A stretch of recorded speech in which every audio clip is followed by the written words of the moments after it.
Hello students, welcome to my YouTube channel and welcome to NCERT line by line frame problem series. और बेटा, इस series में मैं आपके साथ डिस्कस कर रहा हूँ एनसीईआरटी की लाइन बाय लाइन से फ्रेम किए हुए अच्छे अच्छे इंपॉर्टेंट क्वेश्चन। तो लास्ट एंड में बेटा हम लोगों ने थर्मोडायनेमिक्स में क्वेश्चन नंबर 10 कंप्लीट कर लिए थे। आज बेटा हम लोग स्टार्ट करेंगे क्वेश्चन नंबर 11 से। तो क्वेश्चन नंबर 11 ये रहा आपके सामने। कहते हैं find the work done to convert 1 gram water liquid phase to vapour phase. और ऑप्शंस गिवन है, बताना है कौन सा करेक्ट होगा। स्क्रीन को पॉज करके सॉल्व करने की कोशिश करिए। ओके बेटा, आई होप आपने क्वेश्चन को सॉल्व कर लिया होगा। चलो आंसर मैच कराते हैं। तो वर्क डन की वैल्यू हो जाएगी पी डेल्टा वी के equal. P pressure, atmospheric pressure होगा 1.01 इंटू 10⁵ और डेल्टा वी वॉल्यूम में चेंज, तो फाइनल वॉल्यूम हो जाएगा 1671। ये सेंटीमीटर क्यूब में होगा तो इसको मीटर क्यूब में बदल लेते हैं 10⁻⁶ से मल्टीप्लाई करके। माइनस इनिशियल वॉल्यूम होगा 1 सेंटीमीटर क्यूब, इसको भी मीटर क्यूब में बदल लेते हैं। और इसको जब हम सॉल्व करेंगे तो ये 169.2 जूल के आसपास आ जाएगा। So second option will be correct. ये क्लियर हुआ बेटा सबको? चलो मूव करते हैं क्वेश्चन नंबर 12 पर।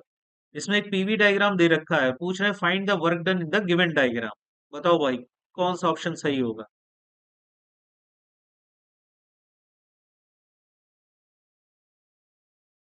देखिए इसमें क्लॉकवाइज साइकिल बन रही है, तो फिर वर्क डन कैसा होगा? पॉजिटिव। और वर्क डन की वैल्यू इसमें एरिया के इक्वल होगी। तो एरिया यहाँ सर्किल का है तो पाई आर स्क्वायर वैल्यू बनेगी। ठीक। तो रेडियस यहाँ पर देखो, प्रेशर की हम यूज कर सकते हैं, वॉल्यूम की भी यूज कर सकते हैं, और प्रेशर और वॉल्यूम दोनों की यूज कर सकते हैं। तो एक ऑप्शन आ जाएगा पाई। अगर हम रेडियस वॉल्यूम की यूज करते हैं तो V2 - V1/2 का होल स्क्वायर। ठीक। और अगर हम प्रेशर की यूज करते हैं तो पाई P2 - P1/2 का होल स्क्वायर। ये प्रेशर के लिए आ जाएगा। और अगर हम प्रेशर वॉल्यूम दोनों की रेडियस यूज करते हैं तो पाई P2 - P1/2 into V2 - V1/2 के इक्वल। ठीक है, तो यहां पर ध्यान से देखिए आप। फर्स्ट ऑप्शन भी मैच कर रहा है, सेकंड भी मैच कर रहा है, थर्ड भी मैच कर रहा है। तो फोर्थ वाला ऑप्शन यहां पर करेक्ट हो जाएगा, ऑल ऑफ दीज। ठीक है, क्लियर हुआ सबको? Okay, now move on the question number 13। 13 में कहते हैं 50 joule heat is released by the system and the work done on the gas is 30 joule. Find change in internal energy of the system. कौन सा option correct होगा? Try करिए। चलो answer match कराते हैं। Delta Q is equal to delta U plus delta W. ठीक है, इस फॉर्मूले का यूज करेंगे, first law of thermodynamics. Delta Q, 50 joule heat जो है वो रिलीज हो रही है, तो इसका मतलब डेल्टा क्यू कैसा होगा? निगेटिव। तो -50 हो गया, equal to delta U plus work done. Work done on the gas हो रहा है, तो ऑन दी गैस का मतलब निगेटिव, तो -30। तो यहां से देखो डेल्टा यू की वैल्यू आ जाएगी -50 प्लस 30, तो माइनस का 20 जूल आ जाएगी। तो सेकंड ऑप्शन इसका करेक्ट हो जाएगा। ये क्लियर हुआ बेटा सबको? Okay, now move on the question number 14। कहते हैं for a mole of a solid the total energy is. Four options are given, find out which will be the correct option. बताइए कौन सा करेक्ट होगा?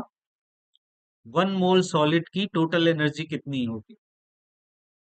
देखिए सॉलिड में हम consider करते हैं कि वाइब्रेशन होंगे। ठीक है, तो वाइब्रेशन अगर एक डायरेक्शन में होंगे तो एक डायरेक्शन की एनर्जी हो जाएगी kT के इक्वल। तो इसी तरीके से 3 डायमेंशन में वाइब्रेशन हो सकते हैं, तो टोटल एनर्जी हो जाएगी 3 kT के इक्वल। तो ये 3 kT तो हो गई एक एटम की।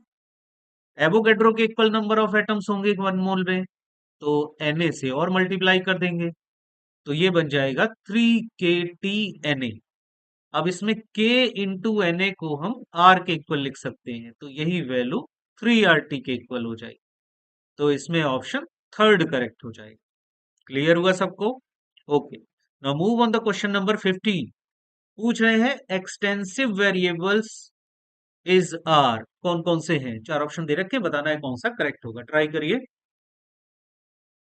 देखिए एक्सटेंसिव वेरिएबल्स जो होते हैं थर्मोडायनेमिक सिस्टम में, वो वेरिएबल्स होते हैं कि अगर सिस्टम को हम डिवाइड करते हैं, ठीक है, पूरे सिस्टम को अगर हम डिवाइड करते हैं तो डिवाइड करने पर ये वेरिएबल भी डिवाइड हो जाते हैं।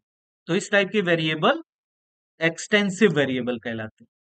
तो देखिए अगर पूरा सिस्टम है, सपोज दैट मान लीजिए ये बॉक्स है और इसमें कोई गैस भरी हुई है, ठीक, तो इस सिस्टम को अगर हम दो पार्ट में डिवाइड करते हैं तो इसकी जो इंटरनल एनर्जी है, अगर हम दो पार्ट में डिवाइड करेंगे तो इंटरनल एनर्जी भी डिवाइड हो जाएगी। वॉल्यूम दो पार्ट में डिवाइड करने पर डिवाइड हो जाएगा, आधा आधा हो जाएगा। मास भी दो पार्ट में डिवाइड करने पर डिवाइड हो जाएगा, आधा आधा हो जाएगा। तो इसका मतलब ये सभी के सभी क्या होंगे, एक्सटेंसिव वेरिएबल्स होंगे। तो फोर्थ वाला ऑप्शन इसमें करेक्ट हो जाएगा, ऑल ऑफ दिस। क्लियर। चलिए मूव करते हैं क्वेश्चन नंबर 16 पर। इसमें देखो कहते हैं इंटेंसिव वेरिएबल्स कौन कौन से होंगे, ट्राई करिए। इंटेंसिव वेरिएबल्स वो होते हैं जब हम सिस्टम को डिवाइड करेंगे तो वो वेरिएबल्स चेंज नहीं होते हैं, उन वेरिएबल्स को बोलते हैं इंटेंसिव वेरिएबल्स। तो अगर सिस्टम को हम डिवाइड करते हैं तो देखो प्रेशर क्या होगा, डिवाइड हो जाएगा, नहीं डिवाइड होगा, वही रहेगा। टेम्परेचर डिवाइड होगा, टेम्परेचर भी नहीं डिवाइड होगा, वो भी वही रहेगा दोनों का। डेंसिटी डिवाइड होगी, डेंसिटी भी डिवाइड नहीं होगी, वो भी वही रहेगी। तो इसका मतलब ये तीनों के तीनों कैसे हैं, इंटेंसिव वेरिएबल्स। तो इसमें भी फोर्थ ऑप्शन करेक्ट हो जाएगा। क्लियर हुआ बेटा सबको? Okay, now move on the question number 17। कहते हैं in isothermal expansion four options are given, find out which will be the correct option, try करिए। आइसोथर्मल का मतलब हो गया बेटा टेम्परेचर कांस्टेंट, तो change in internal energy zero हो जाएगा। हम्म। तो delta Q is equal to होता है delta U plus delta W. तो डेल्टा यू तो जीरो हो गया। अब आइसोथर्मल एक्सपेंशन हो रहा है तो फिर वर्क डन कैसा होगा, पॉजिटिव होगा। तो वर्क डन अगर पॉजिटिव होगा तो डेल्टा क्यू की वैल्यू भी पॉजिटिव हो जाएगी।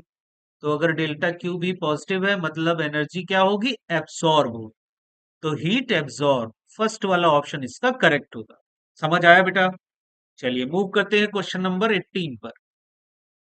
कहते हैं in adiabatic process if work done is negative then, तो कौन सा ऑप्शन सही होगा, ट्राई करिए।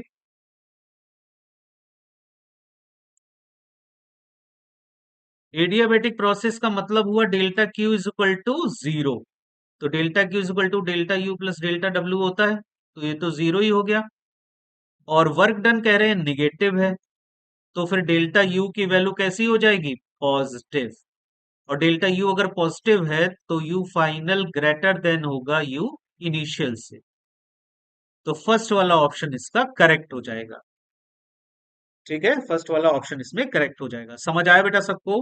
Okay, now move on the question number 19। कहते हैं in isochoric process on heat given, चार ऑप्शन आपको दे रखे हैं, बताना है कौन सा करेक्ट होगा, ट्राई करिए। आइसोकोरिक प्रोसेस का मतलब कि वॉल्यूम कांस्टेंट हो गया, और अगर वॉल्यूम कांस्टेंट तो वर्क डन की वैल्यू जीरो हो जाएगी। तो delta Q is equal to होता है delta U plus delta W. तो वर्क डन की वैल्यू जीरो, तो डेल्टा क्यू की वैल्यू डेल्टा डब्ल्यू के इक्वल होगी। ठीक है, तो वॉल्यूम यहाँ पर कांस्टेंट और वर्क डन की वैल्यू जीरो और delta U greater than zero, क्योंकि हीट गिवन है।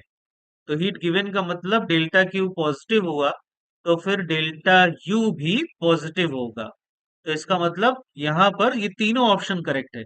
तो फोर्थ ऑप्शन इसका भी करेक्ट हो जाएगा, ऑल ऑफ दीज। समझ आया बेटा सबको? ओके बेटा, now move on the question number 20। In isobaric process on given heat, four options are given, find out which will be the correct option, try करो। इन आइसोबारिक प्रोसेस का मतलब pressure constant है। So delta Q is equal to delta U plus delta W. और heat given है, तो heat given का मतलब कि डेल्टा क्यू की वैल्यू पॉजिटिव होगी, तो ये भी पॉजिटिव होगा, वर्क डन भी हो रहा होगा, वो भी पॉजिटिव होगा। तो इसका मतलब वर्क डन निगेटिव नहीं होगा, you final will be less than you initial, ये भी गलत हो जाएगा। कंप्रेशन नहीं होगा, एक्सपेंशन होना चाहिए, ये भी गलत हो जाएगा। तो इसमें फिर फोर्थ वाला ऑप्शन सही होगा, नन ऑफ दीज।